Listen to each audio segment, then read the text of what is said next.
Universal News TV, votre chaîne d'information la plus crédible. Le président ivoirien Alassane Ouattara a reçu mardi son principal rival politique, Laurent Gbagbo, au palais présidentiel dans une ambiance cordiale. C'était en fait leur première rencontre depuis l'élection présidentielle de 2010, qui avait débouché sur une crise meurtrière.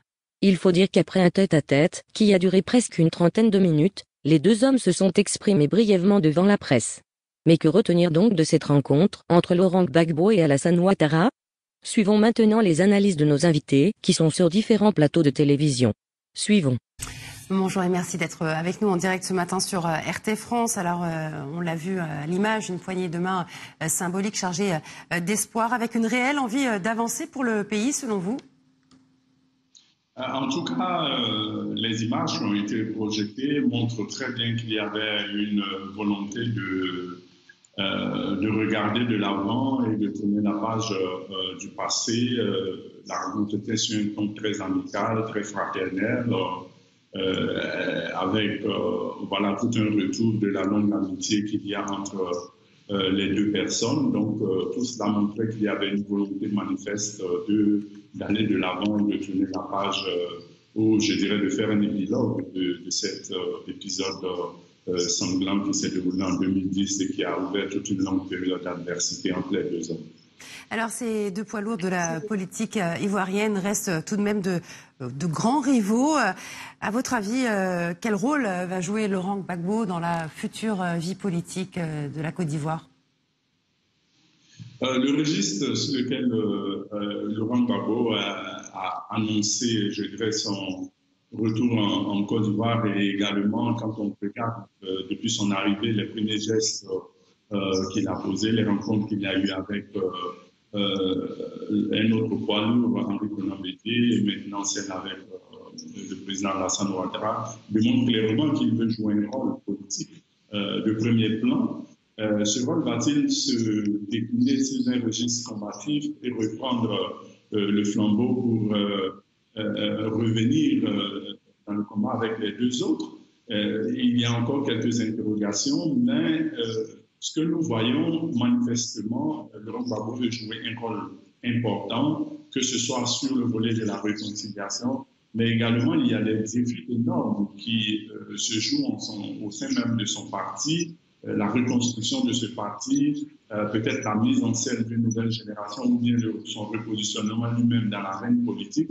Il y a encore de grandes interrogations et il est un peu trop tôt pour voir exactement quel serait le registre sur lequel il déploiera ce combat politique. Justement, dès son retour en Côte d'Ivoire, après avoir été blanchi par la justice internationale, Laurent Gbagbo est allé à la rencontre d'Henri Konan Bédié, un autre ancien président et poids lourd également de l'opposition. L'espace politique dont la dynamique démocratique s'est arrêtée pratiquement en 2010. Donc, leur responsabilité, c'est de transmettre le flambeau aux nouvelles générations. Mais ce serait trop tôt de le dire, d'autant plus que chacun de ces leaders voit toujours la Côte d'Ivoire comme, je dirais, une réussite à travers également sa personne. Donc, il n'est pas exclu que ces dynamiques redéfinissent encore une stratégie de combat et la reconstruction d'une arène qui opposerait d'une part Alassane Ouattara au pouvoir et une alliance entre Henri Konan Bédié et Laurent Gbagbo de l'autre. Mais ce qui serait dommageable à notre avis pour l'évolution de la démocratie ivoirienne. Alors, la réconciliation nationale qui doit passer par la libération des prisonniers, voilà, depuis la crise post-électorale en 2010, justement, c'est qui était la base, on va dire, de la déchirure entre les deux camps. Vous pensez que Alassane Ouattara va justement aller dans ce sens pour, voilà, peut-être un petit peu rassurer Laurent Gbagbo d'être sur la bonne voie de la réconciliation nationale? Si nous nous en tenons un peu je dirais, à la tonalité et au registre amical qui a structuré un peu cette première rencontre avec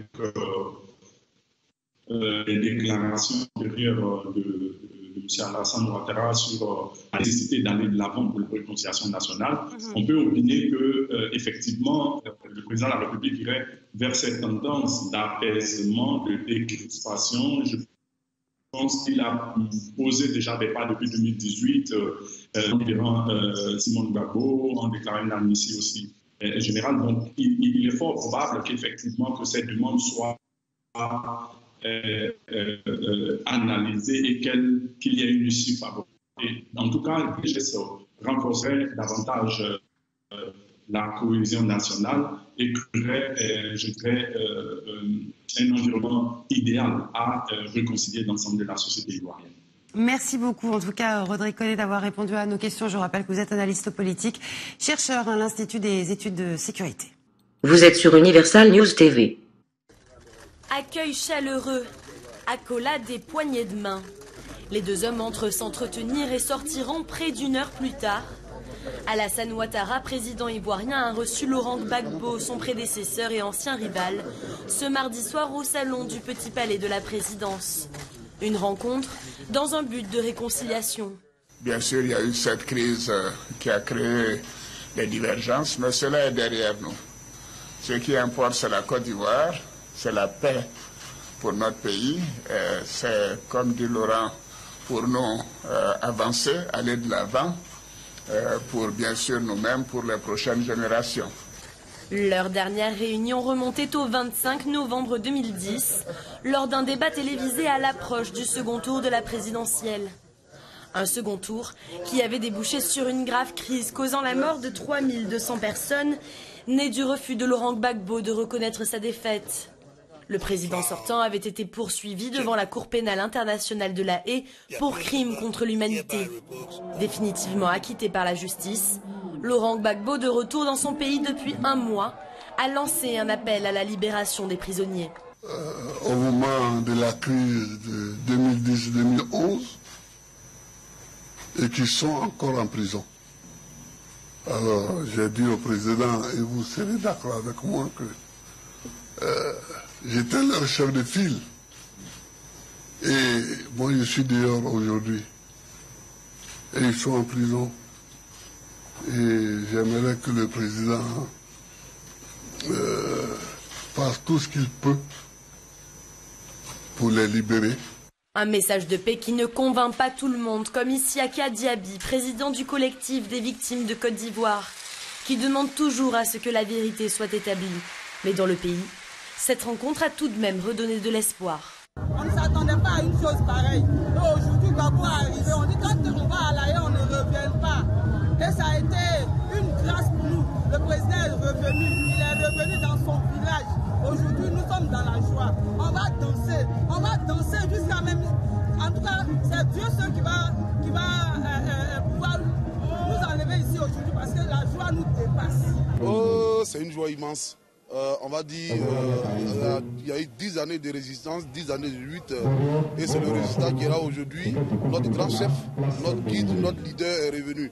Et aujourd'hui, il vient sur la terre de ses ancêtres, dont nous sommes venus lui accompagner. Les deux hommes ont assuré que d'autres réunions se tiendraient dès le mois de septembre. Des rencontres avec d'autres figures de la scène politique ivoirienne, à l'instar d'Henri Konan Bédié, allié de Laurent Gbagbo. Ce dernier a d'ores et déjà annoncé qu'il serait opposant à son meilleur ennemi, Alassane Ouattara, pour la présidentielle de 2025. Vous êtes sur Universal News TV. Cette rencontre est attendue par toute la Côte d'Ivoire depuis le retour au pays de l'ancien président Laurent Gbagbo. Oui, elle a eu lieu le 27 juillet dernier à la présidence de la République ivoirienne. Cette rencontre entre l'actuel président Alassane Ouattara et son prédécesseur Laurent Gbagbo. Alors, chers amis, que retenir Firmin Teko Agbo de cette rencontre? Alors, contrairement à Firmin Teko Agbo, Germain Poulet, moi j'ai suivi les images, une rencontre empreinte d'amitié. On a vu les sourires sans cesse des deux présidents, disons. Ça augure de bonnes choses. Oui, c'est une rencontre assez symbolique de ce que la Côte d'Ivoire veut être demain. C'est de voir deux personnes qui se sont livrées la guerre, même s'ils n'ont pas perdu leur vie autour d'eux. Il y a eu beaucoup de décès, beaucoup de dégâts, plus de 3000 morts. Et 10 ans après, le pays ne s'est pas remis de cette douleur et de cette crise-là. Et voir Gbagbo et Ouattara se sourire, se serrer, se tenir dans la main, arborer ce large sourire-là, comme si c'était de vieux amis, avec... Ils se parlaient en utilisant le prénom. Et c'était assez extraordinaire. Et je pense que c'est le genre d'image qu'on a envie de voir. Et les deux personnalités ont réussi à la faire passer. Et je pense que c'est un coup réussi. Et Ouattara a pris le temps parce que Gbagbo est rentré il y a un peu plus d'un mois. Donc il a pris le temps de le laisser s'installer, de le voir à l'œuvre, faire ce qu'il avait à faire en termes de priorité personnelle avant de le recevoir. Et quand il l'a reçu, et donc, il a parlé de cette crise-là qui est désormais derrière eux. Et Ouattara et Gbagbo aussi, qui a eu à dire qu'il a été le chef de file de ceux-là qui sont restés en prison aujourd'hui. Lui l'est libéré et il faudrait qu'on le libère, que le président fasse l'essentiel. Donc maintenant, les deux hommes se sont entretenus, ça c'est ce qui est sorti officiellement.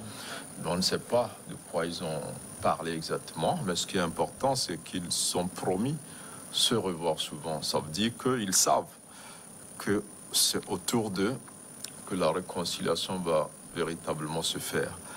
Et Ouattara, en le sachant, en a d'ailleurs fait un thème de campagne électorale. Vous savez qu'il a fait sa campagne sur le retour de Gbagbo dans certaines contrées de la Côte d'Ivoire avant sa victoire. Et aujourd'hui, on peut dire qu'il a tenu sa promesse. C'est vrai qu'il a besoin, pour ce mandat, d'avoir un pays plus réconcilié, plus pacifié, aussi pour atteindre les objectifs qu'il s'assigne. Mais en même temps, au-delà de la Côte d'Ivoire, c'est toute l'Afrique qui n'a pas apprécié ce séjour du président ivoirien à la CPI, ainsi que des autres leaders africains qui ont été conduits là-bas. Et donc, c'est une réconciliation aussi avec l'Afrique, parce que dans la plupart des pays africains, on conteste donc la CPI.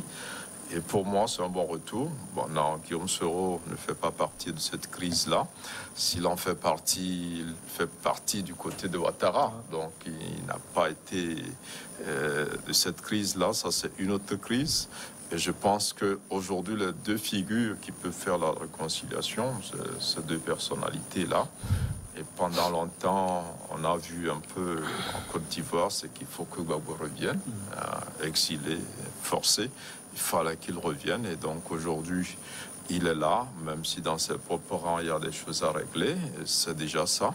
Et cette rencontre-là est un symbole, un grand symbole qui, on l'espère, va toucher les Ivoiriens qui comprennent que ceux qui se sont affrontés hier peuvent travailler encore aujourd'hui, que la politique, c'est pas vraiment un affrontement physique. Une autre leçon un peu triste aussi, c'est celle du militantisme aveugle qu'il faut relever parce que certains ont été un peu déçus aussi de voir ces deux hommes-là. J'ai lu des commentaires. Arborer chacun leur sourire, croyant qu'ils allaient montrer un certain gêne, mais ça n'a pas été le cas. C'est comme s'ils pouvaient même sabler le champagne ensemble. Et donc, les gens qui se détestent, qui militent dans l'un ou l'autre camp, doivent comprendre que si le leader arrive à se pardonner au point où le président dit que c'est quelque chose qui est derrière eux aujourd'hui, c'est que entre militants, on n'a pas grand-chose. D'abord, on n'a pas le pouvoir, et donc on n'a pas la force. Il n'y a pas de raison d'être opposé. Donc c'est un grand geste dans le sens de la réconciliation et en même temps une leçon pour le radicalisme dans le militantisme et que les militants aussi se disent que ça ne sert à rien d'être zélé jusqu'à un niveau parce que les leaders, eux, quelles que soient les circonstances, à un moment, ils arrivent à se retrouver et faire table rase et continuer la route ensemble. Vous êtes sur Universal News TV. Chaleureuse retrouvaille entre le président Alassane Ouattara et Laurent Gbagbo après 10 ans de froid. Principale leçon à retenir, la pacification des rapports entre le régime au pouvoir et l'opposition. L'exemple de la Côte d'Ivoire parle à l'Afrique francophone. Mesdames, Messieurs, bonsoir. C'est incontestablement l'image du jour en Afrique. La rencontre entre le président Alassane Dramane Ouattara et Laurent Gbagbo. Une rencontre qui a eu lieu ce mardi au palais présidentiel à Abidjan. Le face-à-face qui était très attendu va certainement conduire à la décrispation de la crise sociopolitique en Côte d'Ivoire. Ce sont donc les images là, de la rencontre de Alassane Dramane Ouattara et Laurent Gbagbo par les présidentielles à Abidjan il y a quelques heures seulement. Il y a donc plus d'une décennie que les deux hommes ne se sont pas officiellement rencontrés, même vus, on va le dire ainsi. La dernière rencontre remonte à la veille de l'élection présidentielle de 2010. Les retrouvailles entre Laurent Gbagbo et Alassane Dramane Ouattara ont toujours apparu comme des moments assez forts. Ngoura Abdul-Kadir. Leur dernier tête-à-tête remonte au 25 novembre 2010, une éternité dans l'histoire récente du pays. À l'époque, ils s'étaient affrontés dans un débat télévisé de plus de 2 heures, quelques jours avant le second tour de la présidentielle qui avait débouché sur une grave crise post-électorale, faisant 3000 morts. Les deux hommes se connaissent bien pour avoir disputé la scène politique à plusieurs reprises. D'abord dans les années 90, aux premières heures de leur véritable affrontement politique, alors qu'Alassane Dramane Ouattara et le président de l'Assemblée nationale, Henri Konan Bédié, se retrouvaient une première fois pour faire barrage à Laurent Gbagbo. À l'issue d'une manifestation durement réprimée, en février 1992, l'opposant d'alors est arrêté. Les 8 mois de prison ferme, Gbagbo ne l'oubliera jamais. Mais sur le moment, il n'en dit rien. 1993, la mort d'Houphouët-Boigny déclenche un autre duel entre Ouattara et Bédié. Ouattara est chassé, mais emporte avec lui nombre de cadres du Parti démocratique de Côte d'Ivoire, entendez PDCI, qui forment aujourd'hui les premiers de ses fidèles.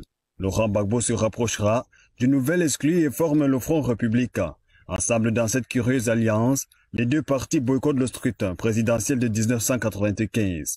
Ils applaudissent le puits de 1999 qui balaie le régime de Bédié et porte le général Guy à la tête de la junte. L'arrivée de Gbagbo au pouvoir en 2000 creusera l'écart entre les deux hommes, ce qui restait du lien, quelques rencontres à l'international en vue de trouver les accords qui ramènent certains acteurs sur la scène politique et trouver une piste de sortie à une décennie de crise.